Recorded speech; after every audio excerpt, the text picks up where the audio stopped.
Wasn't there some speculation that she was on Epstein's yacht at one point in time? Terrifying. Remember when rumors swirled that Meghan Markle was once seen on Epstein's yacht? By January 2026, she thought all that noise was buried deep. She believed her past was untouchable, the whispers forgotten, the dots never connected. The yacht stories? Gone. Or so she hoped. Then Joe Rogan showed up and flipped the whole script. No filters, no breaks, just chaos. Joe dug into a chapter Meghan desperately wanted erased. Luxury yachts, secret circles, and names she never wanted linked to hers again.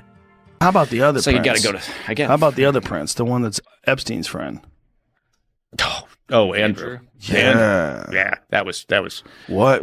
Yeah. First of all, how odd is that guy when they're interviewing him and talking to him? Yeah. It's like, what? The Queen kicked him to the curb. Here's why it blew up so fast.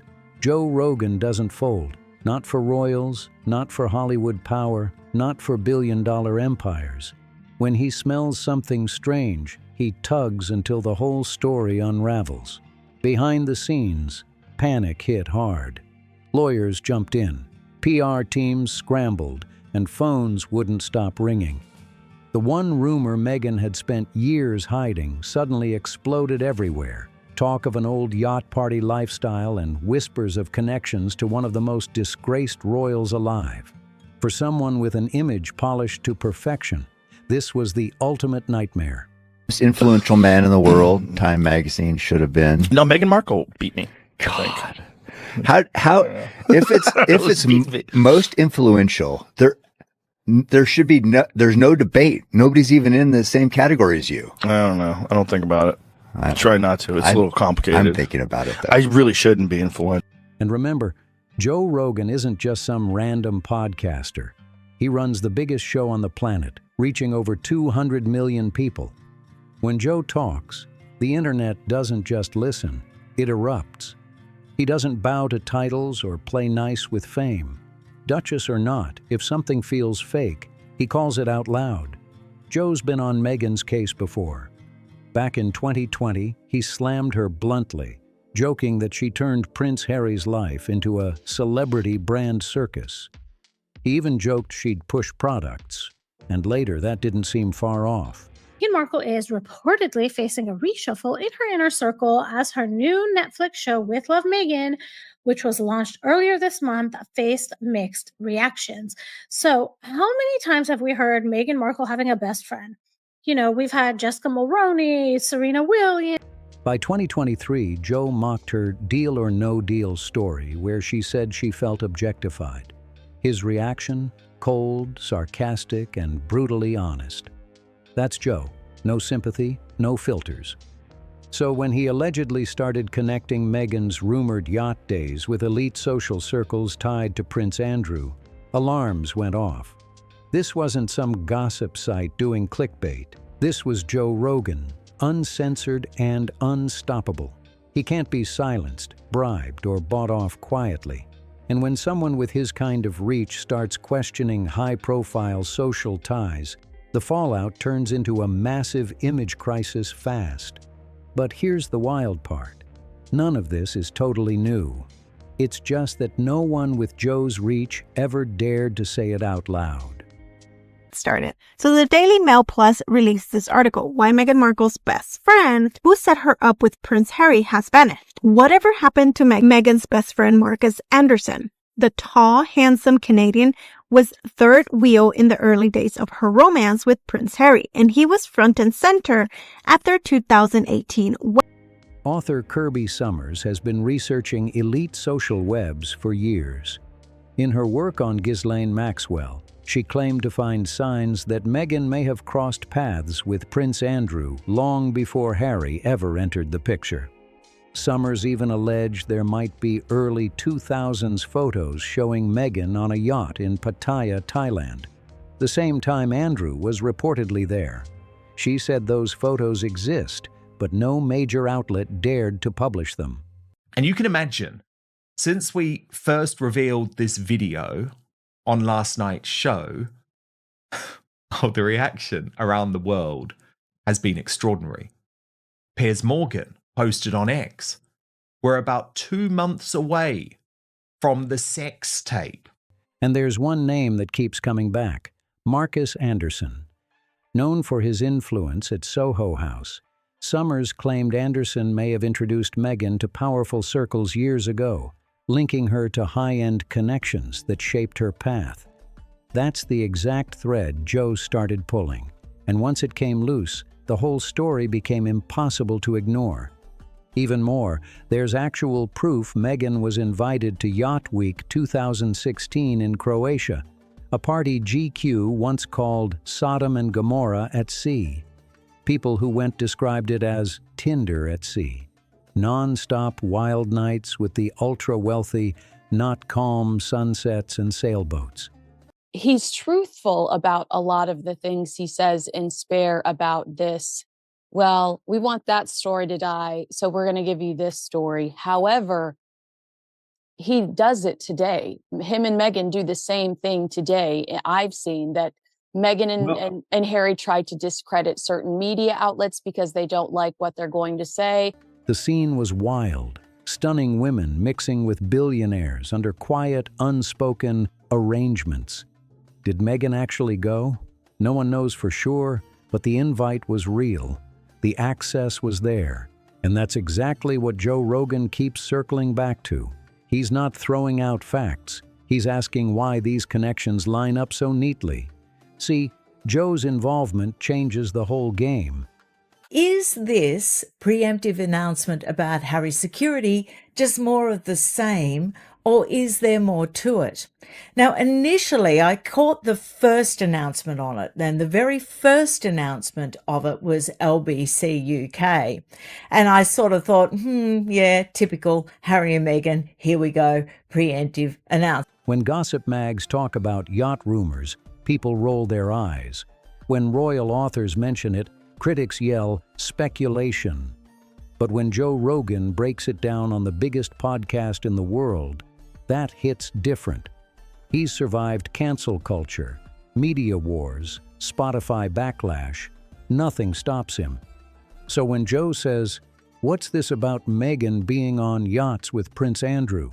Or, "Why's Marcus Anderson linked to Epstein-style circles?" People listen. The audience leans in. The clips go viral, and suddenly, the polished royal image starts cracking fast. Prince Harry wanted to make amends and come meet my dad. Wow, that's just crazy. I'll tell you right now, Prince Harry, if it has to do with anything with the Netflix crew and cameras, don't even bother. My dad's had enough crap. Joe asked the one question mainstream media won't touch. Why hasn't anyone properly investigated this? Once millions of his fans start digging, sharing, and demanding answers, PR teams can't spin their way out anymore. That's why insiders say Meghan's camp went into panic mode the moment Joe started asking questions. Not because he made accusations, but because he asked the kind that can't be controlled. You can bully tabloids with lawyers. You can charm royal reporters with access. But Joe Rogan, he's untouchable, and that's what scares them. Now, the Marcus Anderson angle. Andrew, now just Andrew. There's no coming back for him, is there? I mean, you detail a lot of it in the book. There's a lot of stuff that I wasn't aware of, but he can't come back now, sure. That's where things get spicy. Joe keeps zoning in on it. Anderson isn't just anyone. He's the global membership director at Soho House and the man who introduced Meghan to Prince Harry. That's confirmed. But Joe keeps asking, how did Anderson decide Meghan was right for a prince? What was their connection before Harry? Why was he so confident setting that up? Anderson's been deep in elite circles since the early 2000s. Soho House isn't just a club, it's a power network. Private rooms, secret parties, introductions made in shadows. Anderson's job was literally to connect people the public never sees. And according to what Joe discussed, one of those alleged links might have included Meghan and Prince Andrew through overlapping elite social circles from the Maxwell-Epstein era. Think about it. If Anderson was linking Meghan to powerful figures before Harry, then maybe meeting Harry wasn't random at all.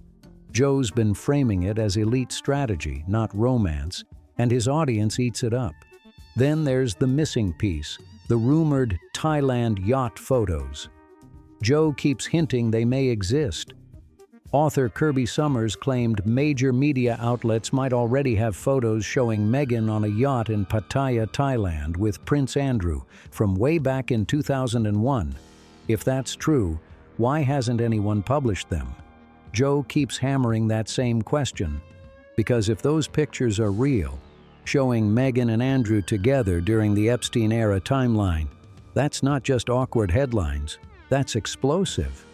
It could tie her image to one of the darkest royal scandals ever. Now, fact-checkers say some online yacht photos actually show model Alexandra Eska, not Meghan. And that's true for those specific pictures. But Summers wasn't talking about random internet pics. She's talking about alleged unreleased photos supposedly held by major outlets. Huge difference. Joe keeps reminding listeners of that. So why the silence? Legal threats? Palace pressure? Fear of lawsuits? Same old playbook. When the rich and powerful are involved, stories vanish fast. Too many interests to protect. But Joe Rogan isn't playing their game. He's out there asking why no one's investigating, why nobody's demanding proof, and why these supposed photos, if they exist, are still untouchable. Joe isn't holding back. He's calling out the double standard loud and clear. Why does Meghan get a free pass when anyone else would get dragged non-stop? That's the point Joe keeps hammering, and it's making a lot of people squirm. Meghan reportedly can't stand his style because he's using his massive platform to ask questions the traditional media won't touch. That kind of exposure hits way harder than a tabloid headline ever could. Here's Meghan's real problem, and it's brutal. She can sue tabloids, lean on royal lawyers, and twist the press narrative, but she can't silence Joe Rogan. He's untouchable, broadcasting from the US, backed by money, influence, and the world's biggest podcast audience. Any attempt to stop him would explode back on her and prove his whole point about powerful people hiding secrets. Her usual tricks, legal threats and PR spin, just don't work here. You can't out-talk someone with 200 million loyal fans hanging on every word. So, what's her next move? Reportedly, silence. She's hoping it fades away, but staying quiet while Joe keeps bringing up yacht rumors only makes her look like she's dodging the truth. Insiders say her team is furious but trapped. If they respond, it fuels the fire, and if they ignore it, Joe keeps going. Either way, she loses. Joe knows that, and he's pressing the gas non-stop. Every time he revisits the topic, he chips away at her carefully polished image, and no one can shut him down. Now picture Prince Harry in all this. Joe has already mocked him before, questioning the marriage, hinting that Meghan's approach was more ambition than romance. If the yacht talk gains real traction and people start believing Meghan had prior ties to Prince Andrew, Harry's image takes a huge hit. He starts looking naive, not like a protector, but someone who got played. Imagine finding out your wife may have met your disgraced uncle years before you, through those elite circles she once moved in. That's the scenario Joe keeps painting, and it's ruthless. Even if it's all speculation, the damage isn't in the proof, it's in the questions. Once they're out there, they don't go away. Joe's 200 million listeners hear that narrative. Meghan as a master networker, not a fairy tale bride. And Harry? The prince who walked straight into it. He can't fight back without hard evidence, and he has none. He can't just prove Meghan never met Andrew, and he can't easily explain away the Marcus Anderson link either. Rumors say Harry's already rattled, asking what's real, what's not, and whether William and Charles were right to be cautious all along. And as Joe keeps pushing, keeps stacking these dots together, the public image of their marriage starts to twist, from love story to strategy.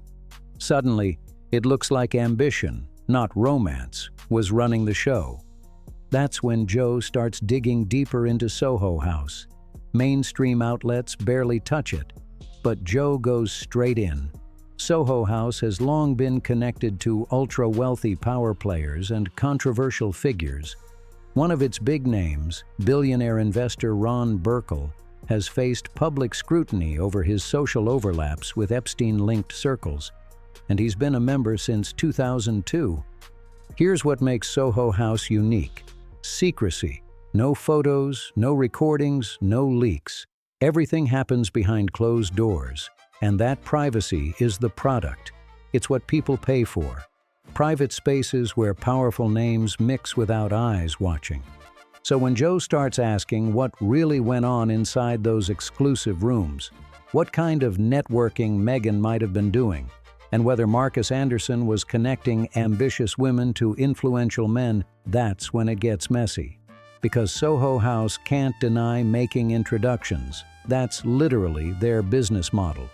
But they also can't dig into Anderson's history without exposing how the whole operation actually works.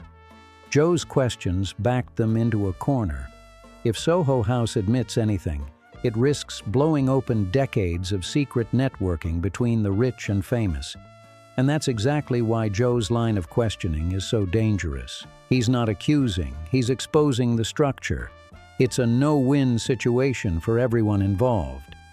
Either they defend Meghan and Marcus Anderson, or stay silent and let the rumors explode.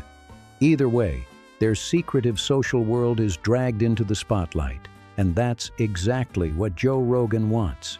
He wants people asking the uncomfortable stuff. Who met who? How did those introductions happen? What deals went down behind those closed doors? Because once those questions start spreading, Meghan's carefully crafted backstory starts cracking fast. The brutal truth?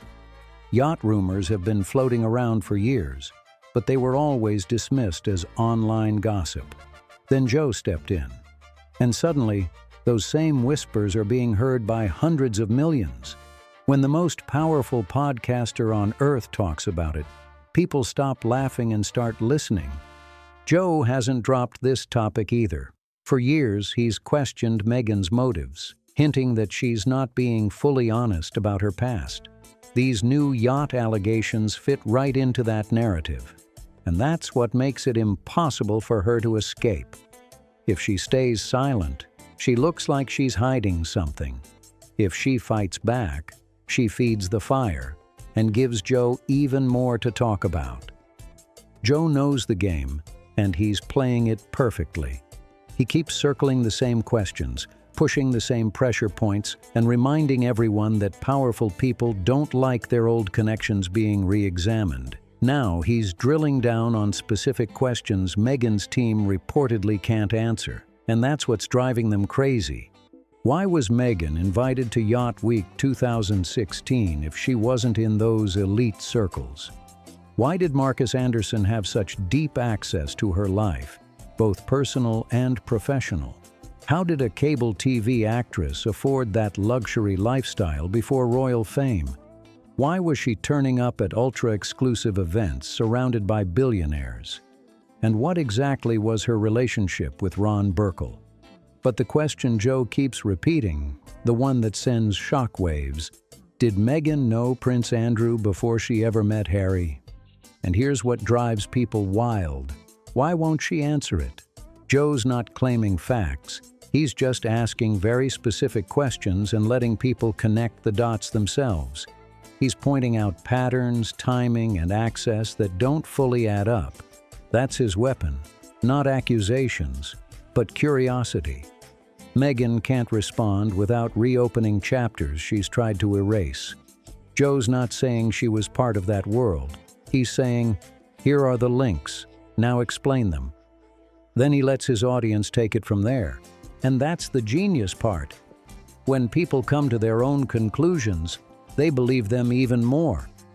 Joe's massive audience, nearly 200 million strong, is doing exactly that. The conversations are spreading faster than any PR team can contain. So where does it go from here? Joe Rogan isn't backing off, not a chance. He's got the power, the reach, and the protection that come with being the biggest voice in podcasting. Meghan's team can't silence him, threaten him, or spin the story when one man's voice reaches more people than entire news networks combined. Now the yacht rumors are being discussed openly, the Prince Andrew connection is being questioned in public, and Marcus Anderson's role in the networking web is under serious scrutiny. Meghan's image, once picture-perfect, is reportedly cracking in real time. Because once Joe starts asking the questions mainstream outlets avoided, there's no easy exit. You can't undo millions of people connecting the same dots. You can't make the internet forget. This isn't just about whether the yacht rumors are true. It's about whether Meghan can survive Joe Rogan's relentless spotlight. Joe didn't make accusations. He started a conversation, and once that conversation is out there, it's impossible to erase. If you've got your own take on this, drop it in the comments. What do you think is really going on? And if this deep dive opened your eyes, make sure you hit that subscribe button and stay locked in, because the next chapter in this royal storm is just getting started. Don't forget to like, share, and follow for more raw breakdowns that dig where others won't.